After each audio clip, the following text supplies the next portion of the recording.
বাংলাদেশে হিন্দু হত্যা করা বার্তা দিল্লির। বাংলাদেশে দীপু দাসকে পিটিয়ে পুড়িয়ে খুন আর দীপু দাসকে খুনের বিচার চাইল ভারত। বাংলাদেশে হিন্দু অত্যাচার নিয়ে উদ্বেগ প্রকাশ। দীপু খুনে জড়িতদের কড়া শাস্তির দাবি। বিবৃতি জারি ভারতের বিদেশ মন্ত্রকের। ইউনূস সরকারকে চাপে ফেলে বিবৃতি ভারতের।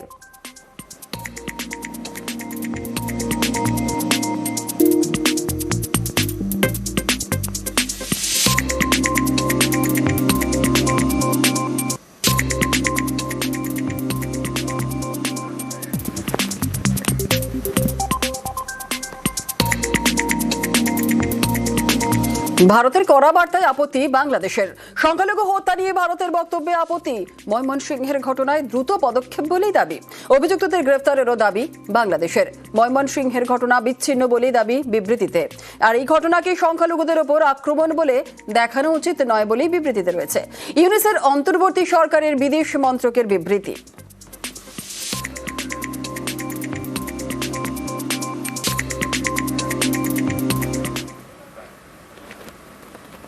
খড়িবাড়ির গ্রামে পথশ্রী প্রকল্পে তৈরি হচ্ছে নতুন রাস্তা। গতকাল থেকে পিচের রাস্তার কাজ শুরু। পশ্চিম মেদিনীপুরে একেবারে অন্য ছবি।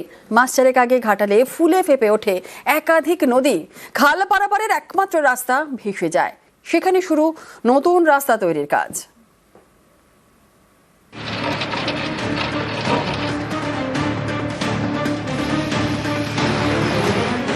শিলিগুড়ির খড়িবাড়ির গ্রামে তৈরি হচ্ছে নতুন রাস্তা। খড়িবাড়ির কুমোর সিং জোট থেকে বেলবাড়ি হয়ে কাটিয়া স্কুল, প্রায় 3 কিলোমিটার রাস্তা। কয়েক হাজার গ্রামবাসীর বড় ভরসা। স্থানীয়দের অভিযোগ, গত কয়েক বছর ধরে এই গুরুত্বপূর্ণ রাস্তা বেহাল। এবার সেখানে তৈরি হচ্ছে নতুন পিচের রাস্তা। পথশ্রী প্রকল্পে বরাদ্দ 1,06,00,000 টাকা। রবিবার থেকে রাস্তার কাজ শুরু। অনেকদিন ধরে দাবি ছিল এই রাস্তার অনেক অসুবিধা হতো।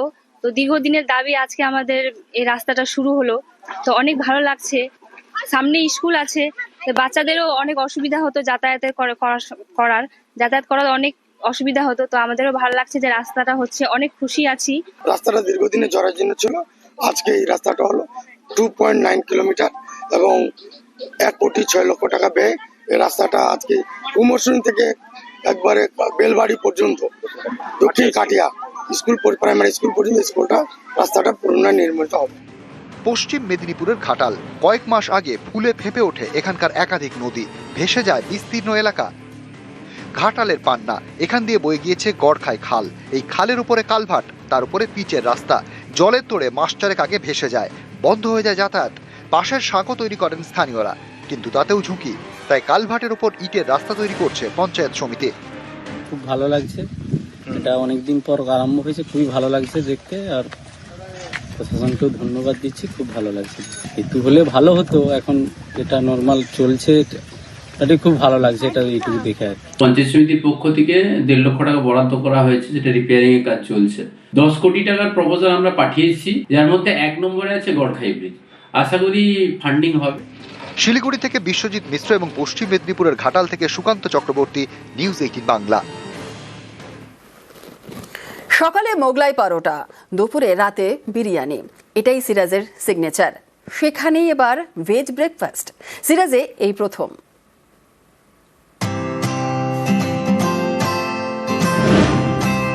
কলকাতা, এ শহরে কত কথা। গড়িয়াহাট একরকম, হাতিবাগান যেন অন্যরকম। এক এক জায়গার এক এক মেজাজ, এক এক সিগনেচার। যেমন মল্লিক বাজার পার্ক স্ট্রিট মোড়, গন্ধ দিয়ে যায় চেনা। বিরিয়ানির গন্ধ বলে দেয় এসে গেছে মল্লিক বাজার। Siraj signature. Siraj golden restaurant, 1941 থেকে যার পথ চলা শুরু।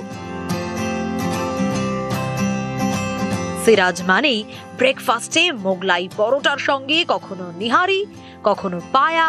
খেতে খেতে মনে হয় থামতে মানা।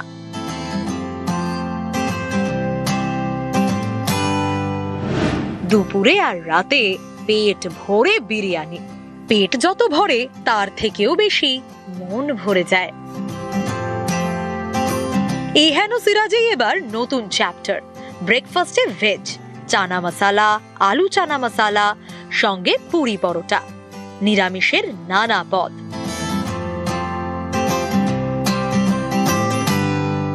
ব্রেকফাস্টে দেখুন আমাদের 12 মাস থাকে ডাল গোস, মাটন স্টু, টমেটো স্টু, কিমা, কিন্তু উইন্টারে আমরা স্পেশাল মাটন পায়াস তৈরি করি। এরকম রাখতে হবে স্যার, কেন কাস্টমারের ডিমান্ড আছে, সেই জন্য আমরা চানা মশলা আছে, আলু চানা আছে, এইসব রেখেছি। ডালগোস্ত, নিহারি, পায়া, কাল্লা, মগজ, জওয়ান মশালা, টমেটো মশালা, আহারের বাহার, জিভে জল। এসবের মাঝে এবার সকাল সকাল পাতে ভেজ। সব থেকে তো আমার পছন্দ হচ্ছে কচুরি আর তরকারি আর জিলিপি, তার সঙ্গে দিলে তার থেকে ভালো তো কিছু আর হয় না। তবে আমি যেহেতু খেতে ভালোবাসি, সব ধরনের খাবারই খাই। আর একটা ব্রেকফাস্ট আছে যেটা মোগলাই ব্রেকফাস্ট। ভেজ তো রাখতেই হবে, প্রচুর মানুষ নানা রকমভাবে নিজেকে ট্রিট দিতে পছন্দ করে, সেখানে ভেজ আইটেমও রয়েছে। যারা নন ভেজ তারা তো আসেন, কিন্তু যারা শুধুই মাত্র শাকাহারী তাদের জন্য এবার সিরাজ রেস্টুরেন্ট তাদের মোগলাই খানার পাশাপাশি একেবারে ভেজ খানা অর্থাৎ শাকাহারী খাবার ব্রেকফাস্টেও রাখছে। ক্যামেরায় রাজীব সিং এর সঙ্গে বিশ্বজিৎ, নিউজ 18 বাংলা। বিহারের বাইক বাংলার বিজেপিতে, বর্ধমানে চাঞ্চল্যকর অভিযোগ, আর এই নিয়েই রাজ্য রাজনীতির হাওয়া গরম।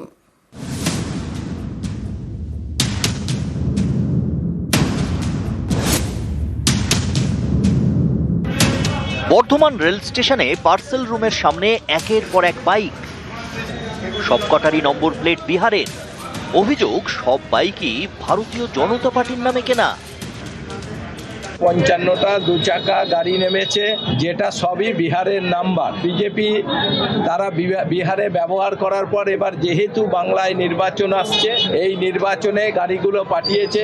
আজকে গাড়ি আসছে, কাল গুন্ডা আসবে, পরশু বন্দুক আসবে, এসে গোটা বাংলা জুড়ে এই সন্ত্রাস তৈরি করবে ভোটের সময়।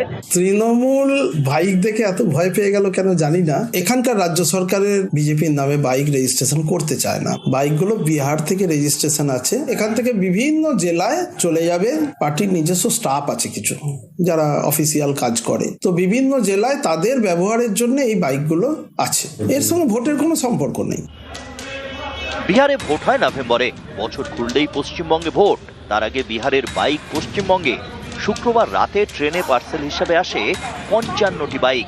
অভিযোগ বর্ধমান স্টেশনে আসা সবকটি পাটনার রাজেন্দ্রনগর থেকে রেজিস্ট্রেশন করা। বর্ধমানের বিজেপি নেতা সুনীল গুপ্তার নামে বাইকগুলো এসেছে। এ নিয়ে রাজনৈতিক চাপানুতোর তুঙ্গে। বিজেপির বিরুদ্ধে সুর চড়িয়েছে তৃণমূল। শনিবার তারা বর্ধমান শহরে বিক্ষোভও দেখায়। তৃণমূলের দাবি 21-এর মতো 26-এও বহিরাগতদের দিয়ে ভোট করাতে চাইছে বিজেপি।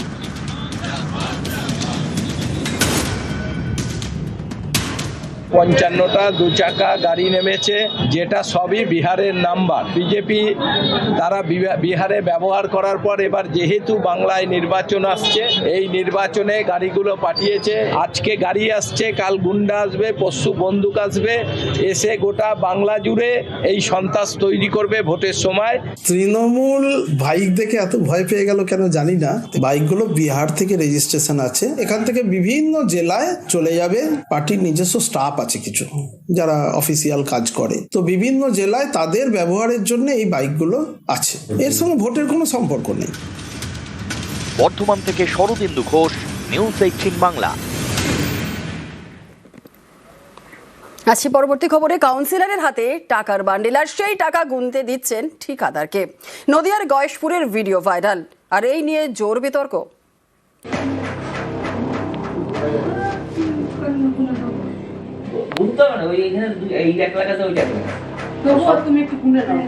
টাকা পয়সা গুনে নেওয়া খুব ভালো। ইনি সোমা ঢালি দাস, নদিয়ার গয়েশপুর পুরসভার 11 নম্বর ওয়ার্ডের তৃণমূল কাউন্সিলর। তার হাতে টাকার বান্ডিল।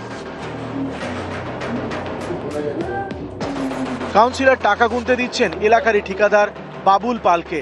এই ভিডিওই ভাইরাল, যা নিয়ে তৈরি হয়েছে বিতর্ক।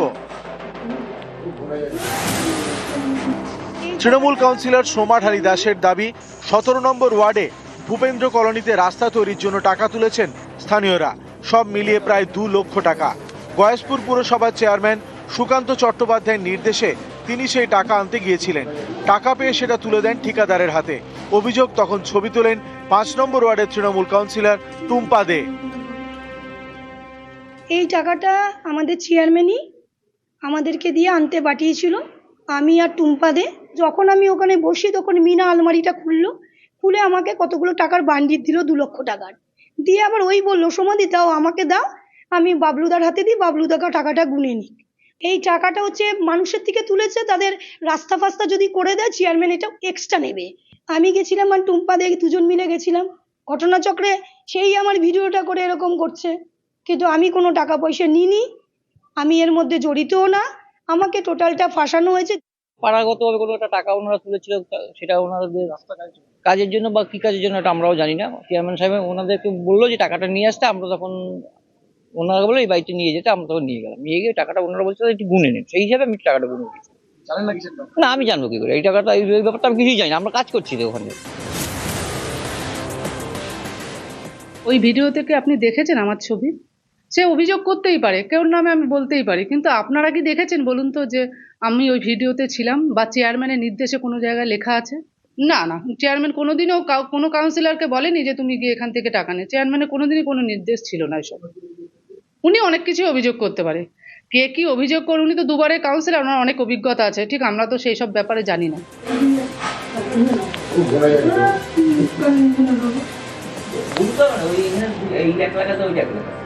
নদিয়া থেকে রঞ্জিত সরকার, নিউজ 18 বাংলা।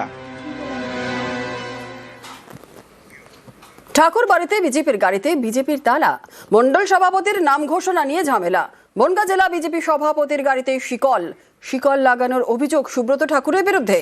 আর শিকল খোলা নিয়ে শান্তনু ঠাকুর সুব্রত ঠাকুরের তর্কাতর্কি। শিকল খোলেন কেন্দ্রীয় প্রতিমন্ত্রী শান্তনু ঠাকুর।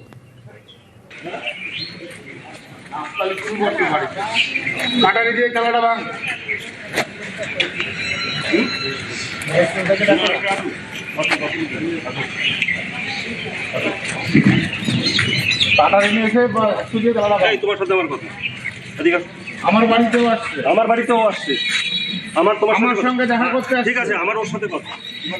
আমার কথাটা হচ্ছে যে তুমি সেদিনকে পালাই গেলা, তাপসদা সেদিনকে বললো, তাপসদা যে কাটারি দিয়ে খেলাটা ভাঙ।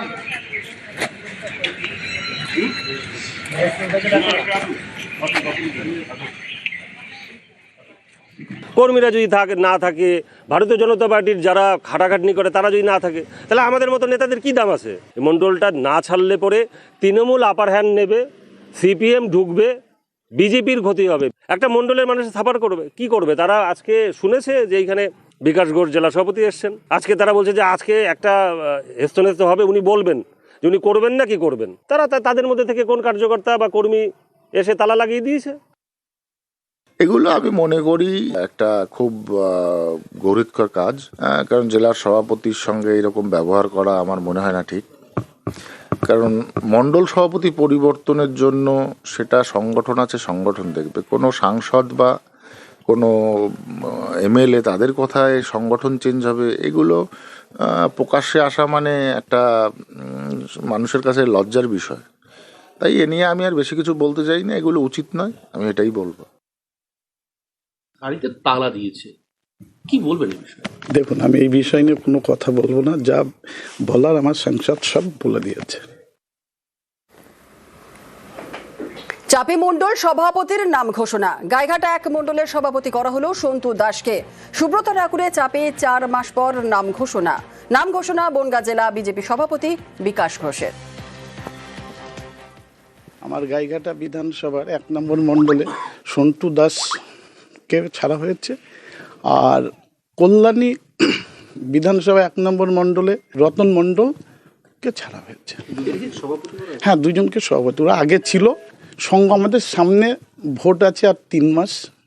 এখন নতুন করে যদি আমরা কোনো সভাপতি করি তাহলে আমাদের কাজের ডিস্টার্ব হতে পারে। ওরা খুব ভালো অ্যাক্টিভ কাজ করছে, ওর জন্য ওদেরই আবার